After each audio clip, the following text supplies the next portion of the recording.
So I was going to be the surprise, and now I am surprised having to speak to all of you myself. But I feel a sense of joy about it because from the time I landed last night and hit the elevator, it's like the best family reunion you ever had, with all of the relatives you didn't know you had, and a lot of the relatives you really, really, really like. That's what the Essence Festival feels like to me. And so just for a few moments on the empowerment stage, I wanted to leave you with hopefully some words of empowerment, because often when I'm introduced, people say things like how many awards I've gotten, a lot of them, thank you very much, and they say, how many years I did the Oprah show and all the accomplishments that go on people's lists. But because this is an empowerment stage, I want to leave you, hopefully, with something that you can take home that not only empowers, but emboldens you to live the life that God intended. Because this is what people don't know, because you can't tell everybody. I am who I am, one black woman, my hand in God's hand, trusting in that word, because that word never failed me. And I got to where I am, and I stand as I am, as Maya Angelou often says, and often said, and says in her poem to our grandmothers, every time you see me, I come as one, but I stand as 10,000. Every time you see me, I come as one, but I stand as 10,000. So it's just not me standing up here. It's my mother, my grandmother, her mother, the mother before her, her grandfather, every uncle who prayed, every sister who cried, every aunt who sacrificed, those whose names made the history books, those whose names never could make the history books, who allowed me to come as one and stand as 10,000. So oftentimes when I walk into a room just as cool as you please, and I can't see another black face in a 50-mile radius, I stand and sit at the boards as one, but I'm bringing the 10,000 behind me. Because I not only know who I am, but I also know whose I am. And so anything you hear about me that feels good, sounds good, you think about, I wonder what Oprah's doing, how's she doing? I am living the dream. And I want you to live the dream, because I'm not living the dream because I'm special. I'm living the dream because I was obedient to the call of the dream. So I want you to leave here today thinking about what is the dream for you? What is God's dream for you? What does the Creator's dream hold for you? So often we spend our lives wishing and hoping and hoping and wishing and desiring things. This is what I know for sure. You don't get what you wish for. You don't even get what you hope for. You get what you believe. So what is it you believe and know to be God's dream for you? So I live in the dream. I'm living in the space of the dream. And dream's good, dream's good. The dream is greater than anything that I could have imagined. You know, when I was a little girl, my father, on Sunday mornings after church, he was a deacon, so he thought he had to say goodbye to every single person. We were the last car leaving the parking lot in the green Oldsmobile. And we would drive through the white people's neighborhoods. And I used to dream the dream, driving through the white people's neighborhoods. We'd drive through the white people's neighborhoods, and you'd see their fancy houses. Some of them had gates, but all of them had trees. And I remember when I first came to Baltimore, I met a friend. Hello, Baltimore in the house. When I first came to Baltimore, I made friends with a wonderful woman named Arlene Weiner. She was the wealthiest person I'd ever met. And I went to her house, And parked in the driveway, there was a Corvette, and there was a BMW, and there was a Mercedes. I went, whoa, Arlene's rich. And at Arlene's house, once I got inside, I could see from her kitchen window 6 trees in the front yard. I thought, oh, rich people have trees. When I get rich, I'm going to get me some trees. I'm not just going to get me, everybody want to get cars and pocketbooks and shoes, but I want me some trees. So, as life would have it, I was standing in my kitchen window about 3 years ago in California, making coffee in the morning, and I was looking out the window, and I saw the 6 trees. But listen to me. I was making the coffee. I saw the 6 trees. I went out on the porch to actually count the 6 trees. And this is what I noticed. That I could dream the 6. But beyond the 6 trees in my kitchen window are 3,687 trees. How do I know? Because I had them counted.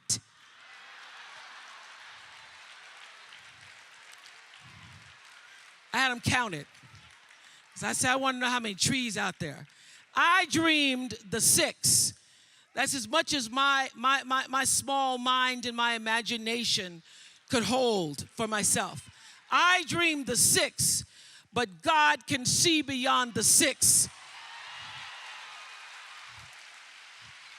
Can see beyond the 6 because there was a bigger dream for me. And I'm here to tell you there is a bigger dream for you, Essence. There's a bigger dream. And so the key, the secret, the magic is to surrender to God's dream for you. To quit fighting against and pushing against and disallowing against and resisting against and trying to tell the Creator, the universal forces, divine intelligence, what you are supposed to do, and get still and know for sure what His dream, the dream, is for you. Now, when I was about 8 years old, I grew up in the church, and I was going to one of those Women's Day, you know how we have church all day long. I've been to Sunday school, and then we were going to, and then afternoon they were having a women's tea from the women's board, and they were having a tea, and the little girl that was supposed to be there to do a recitation had gotten ill, and so they said to my stepmother, we need a little girl. Can Oprah come back and do a recitation this afternoon? My stepmother said, yeah, I'll have her back here this afternoon. So this, church ain't over to 1:30. So by 4 o'clock, I had gone home and learned to recite Invictus by William Ernest Henley. Now, it starts out of the night that covers me, black as a pit from pole to pole, I thank whatever gods may be for my unconquerable soul. I was reciting it and doing the pit from pole to pole. I didn't know what I was saying. But at the end of the poem, there's the stanza that says, it matters not how straight the gate, how charged with punishment the scroll. I am the master of my fate. I am the captain of my soul. Now, my little 8-year-old brain didn't really fully understand the power and depth of those words, but they sounded good enough for me to write them down and put them on my mirror. And those words, I am the master of my fate, I am the captain of my soul, became a mantra for me. What it said is, I am responsible for the choices that I make in my life. I am responsible. I am responsible. So obviously, I grew up and was better able to articulate what those words really mean. And I discovered in physics class, those of you who remember physics, the third law of motion. You remember what that is? The third law of motion in physics says, for every action, it's called Newton's law, and it says for every action, there is an equal and opposite reaction. So what does that mean? That means everything that you are putting out into the world, every action, bam, there is an equal and opposite reaction. It means no matter what you do, the energy of what you do, what you say, and most important, the energy of who you are is going out into the world, into your home, into your relationships, and that energy is always coming back to you. You are responsible for the energy that you are pulling out into the world, because that very energy, bam, is coming right back to you every single time, whether you believe it or not, because it is law. It is law. It is law that what you put out into the world is coming back. Now, in our country and many countries all over the world, they call this the golden rule. They say, do unto others as you would have them do unto you. The truth is, whatever you do is already done. The truth is, so when I learned this, that I am the person who gets to control what comes back to me based upon what I'm putting out. Miss Seeley tried to tell y'all in The Color Purple.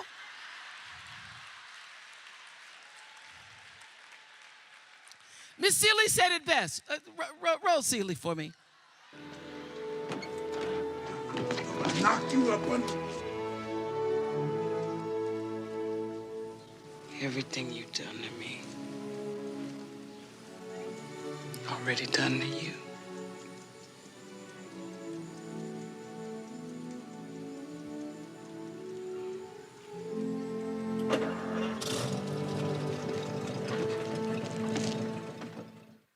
That's real.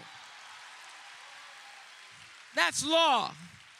That's not just some words that Alice Walker wrote. That is law. Everything you try to do is already done. So when I figured that out, oh, what I'm putting out is what's coming back, let me get real clear about what it is I'm putting out. Real clear. So I read a book about 1989 called Seed of the Soul.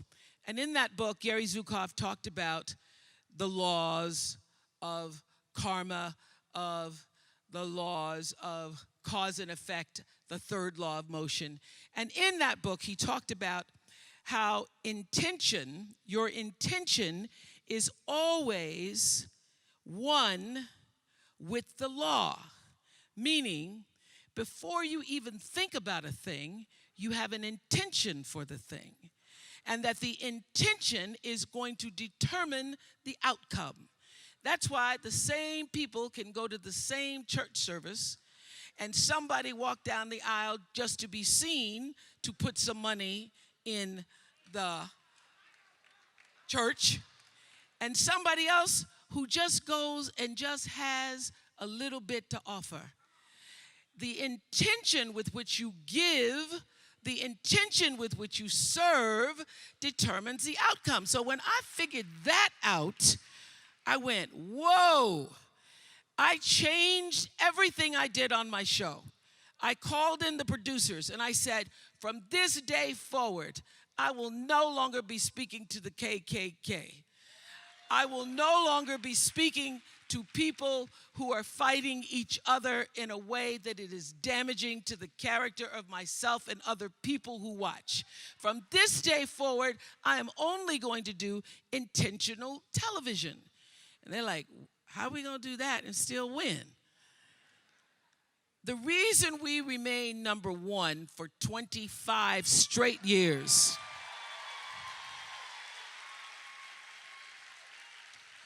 is because every single day I would have a pre-show meeting and have the producers come in and state to me, what is your intention? How do we want to use whoever is on this show, whatever is happening on this show, to serve the audience in a way that fulfills the mission of uplifting, enlightening, encouraging, as well as entertaining. And if it doesn't do that, then I can't do it. I can't put my name on it. So I use this principle of intention for everything. I don't do anything without thinking about what is the real reason. What is the real motivation? What is the energy of my intention that's going to go into my thoughts and action and then be returned back to me? It is law. It's law. So the very first time I practiced this principle, there was a woman on the show whose daughter had been murdered by her boyfriend. And I went into the green room. I said, I'm going to see if this works. I said, can you tell me what's your intention? I said, tell me what's your intention in being here. And she said, what do you mean? I'm here because your producers asked me to come. I said, but what is the reason you said yes? What did you intend when you said yes? And she said, I wanted people to know. Everybody asked me about my daughter's death and how she was murdered by her boyfriend. But I wanted people to know that my daughter was a real person. My daughter was loved, and she loved us. I want people to know that my daughter had a life that goes beyond her death, that's bigger than her death, that her life was bigger than her death. I said, okay, I can help you with that intention. Let me tell you what I intend. I intend to literally exploit your daughter's life, to tell the story in such a way that every other 16-year-old girl who is being abused by her 18-year-old boyfriend will see themselves in the story of your daughter. They will hear that she had a life. They will hear that everything seemed normal on the outside, but see themselves in her story and be able to be empowered by the life and death of your daughter. So every question that I ask you is not me trying to be just a voyeur. I'm using and asking the questions explicitly for a reason, for an intention to get people to see themselves. That is the first show I won an Emmy for. And I will say that this principle of intention I use in everything. For the last interview that I did with Whitney Houston, we did the, hey girl, how you doing? Oh my God, good to see you. So. Then I say, turn the cameras off. I say, Whitney, tell me, what is your intention? Why are you doing this interview? Why did you want to sit with me? What is it you want to happen at the end of these 2 hours? Tell me what it is you want, because I control the mic and I can make sure that happens. And I've used that principle for every area of my life. I don't do anything, and I ask that you consider not doing anything that you don't truly intend. Do not allow yourself to be marginalized and defined by other people's agendas and intentions, because the power of your story lies in your personal intention. So it is my intention to fulfill the dream of the Creator. It is my intention to live to the highest calling and be pressed to the mark of the highest calling that I have come to do. And when you can ask the Creator, ask that which made you you, what is your dream for me? I guarantee you, instead of you trying to define the dream, what is your dream for me? If you're able to lean into the dream that the universe and all the forces of light and love and power and grace by all the names that we call God has for you, nobody can touch you. Nobody can touch you.